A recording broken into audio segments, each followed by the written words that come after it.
You know, my grandpa's cat, who is as old in cat years as he is in human years, is still nuts for the laser pointer. We're recording. I'm eating several small meals today to try and regulate my stomach. So I had a smoothie a couple of hours ago, and now I'm having, you guessed it, avocado toast. This is going to be the most selfish, most ridiculous thing ever. But lately I feel like things have not been going super well in my life, and I just want one day where I get good news medically.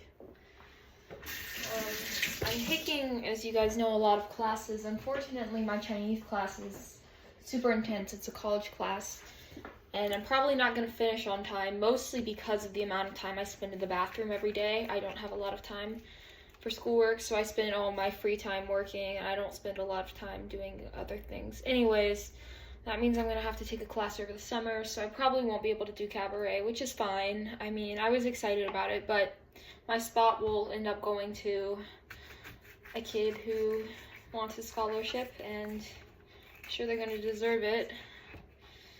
I went to the doctor the past 2 days in a row, and today the doctor that I'm seeing had this psychologist come in too, and she and I have known each other for a long time.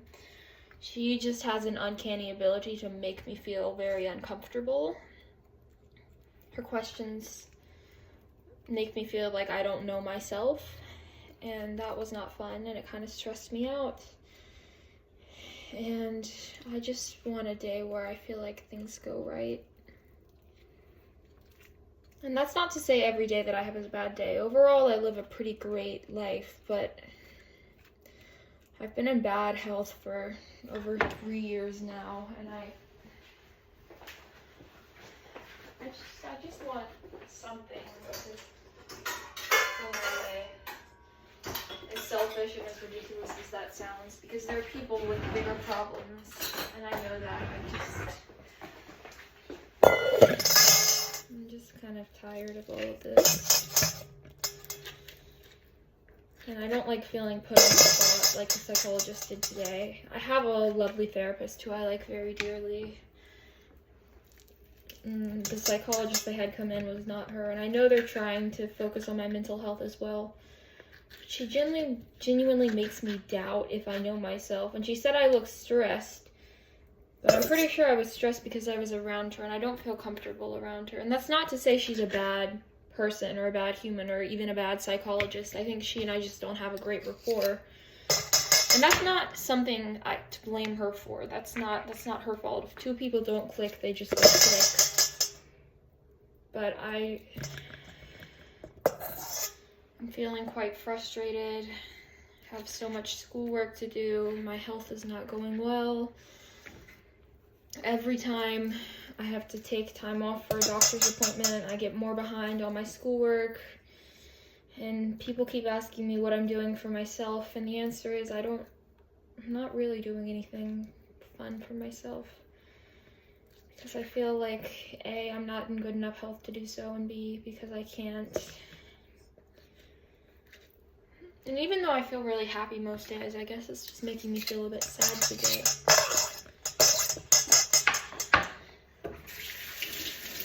I'm on my 3rd of 4 implant pulses. So this is my 3rd week. I have this week and 1 week left. And I'm on my 9th week out of 12 weeks of hypnotherapy. At the doctor today, they discussed next treatment courses because I've exhausted several. They're considering upping my amitriptyline to 100 milligrams eventually, but obviously that medication was really hard on my body and still is, so we'd have to up the dose slowly. They're also considering putting me on a course of trial antibiotic salvage therapy, which is basically when you take a super high dose of antibiotics for a couple of weeks to sort of heal a damaged immune system, or in my case, a damaged nerve and intestine. So I'm probably going to be starting a course of that. I'm gonna go do some labs, which I have taken today. calprotectant, infection screening, philology. It's just all medical. And I know how boring this must be for whatever few of you are still watching. You're just going, oh, all she ever talks about is her health. Oh my god, this is so boring. I know, and I'm really, really sorry. I know I started this channel to sing and to do covers and share my music with the world, and I haven't done that in a long time. And I know how bored you guys must be and how often you must think, oh my god, these vlogs suck. No one cares about her or her health. And I have had some people say that to me for sure, and I am sorry about that, you guys. I'm just trying to open my heart and get the courage to share about being a chronically ill human being and just how that affects my singing and my acting. But I really do apologize if any of this bores you, or if you just don't care. I do apologize for that.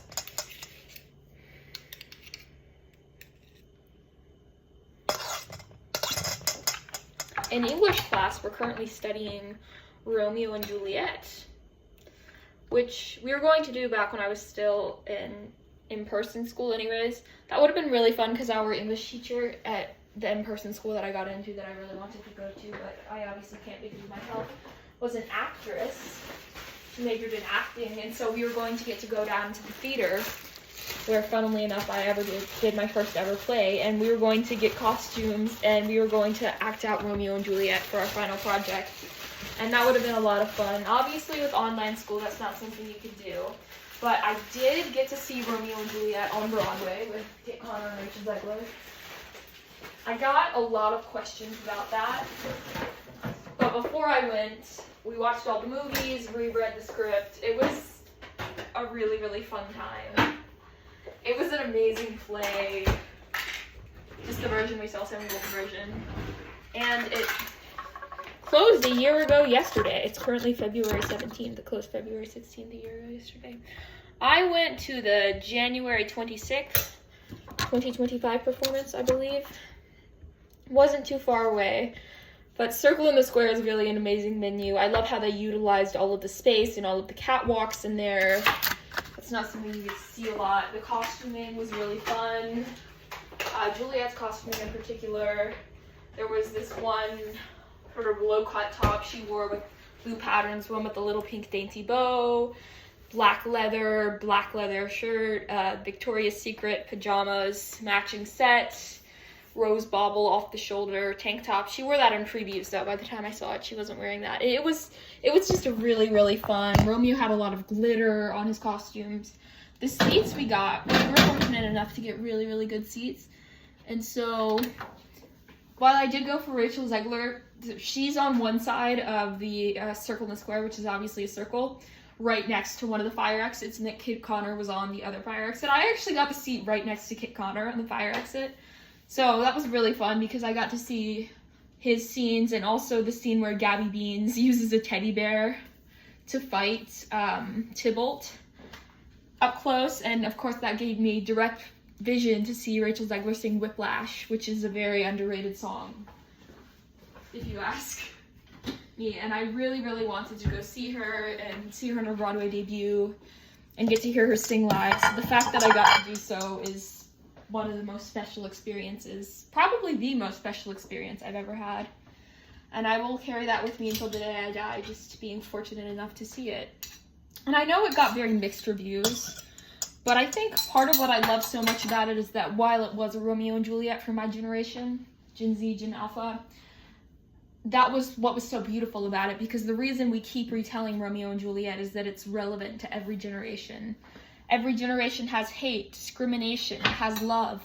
And the reason we keep telling all of Shakespeare's works is that they'll never be irrelevant.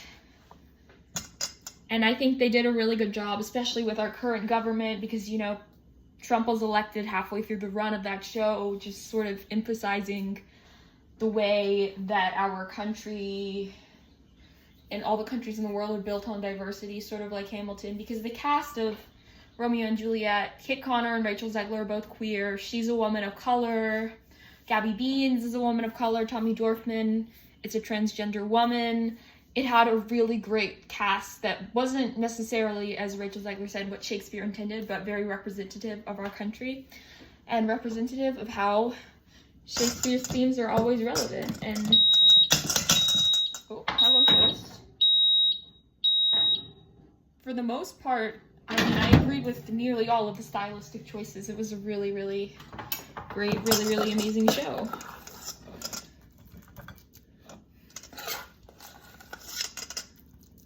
I think Man of the House was my most streamed song in 2024.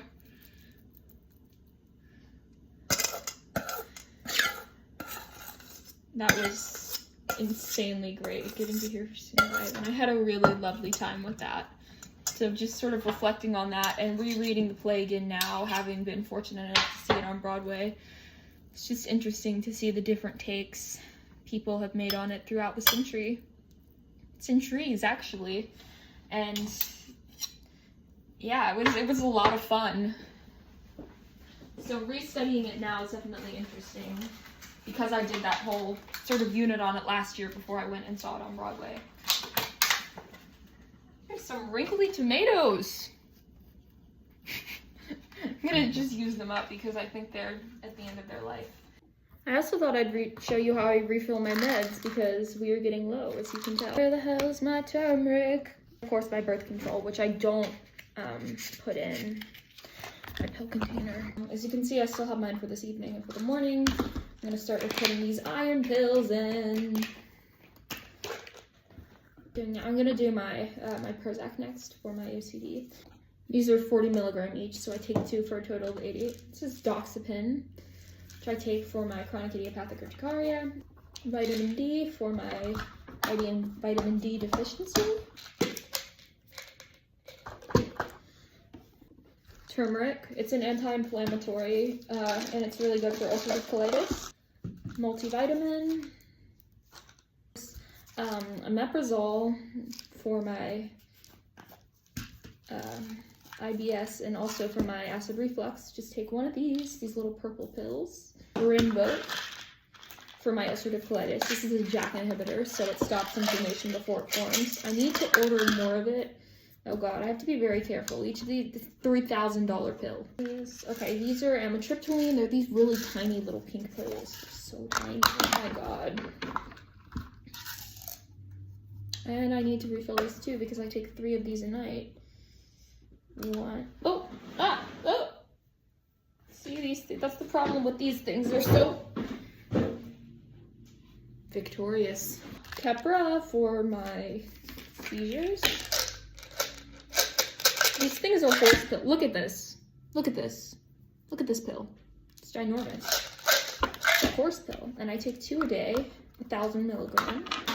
Vimpat to control the focal seizures as well as the tonic-clonic seizures. Which is, it's an acid reducer, that's true, but I also take it, funnily enough, for my chronic idiopathic urticaria because Pepcid is also an antihistamine. My Zyrtec. Ta-da! I just got my labs done, as you can tell. I know what you're thinking. Selby, you got your labs done yesterday. That was GI pathogen panel. This was blood work. And I have 2 more rounds of labs to do. But I drank way too much water before my labs today. I try to drink water and eat food so the blood veins are doing well. I drank too much and my grandpa's cat, who is as old in cat years as he is in human years. I got my first round of blood work labs back. Look, you can see that I drank too much water and therefore here comes the bruise. Anyways, as you guys know, I've been on a pretty high dose of iron supplements and my red blood cell count and my hemoglobin came back really low, and so I'm thinking if I should ask for iron infusions. You guys know if you've ever had those before because I have had anemia in the past, but these were supposed to fix that. I just know for people who have severe anemia and for whom iron supplements don't work, because I'm on several iron supplements. I'm on an iron with vitamin C to help me absorb the iron better because vitamin C helps you absorb it, and I'm on a multivitamin Yeah, okay, my mom asked my pediatrician to look into that because I shouldn't have such low red blood cell count. My neutrophils and my lymphocytes look good though. We're looking for what I thought were gnomes, but are apparently trolls. It's hard to see, but that's supposed to be a troll right there, made of nature. Lived a good life.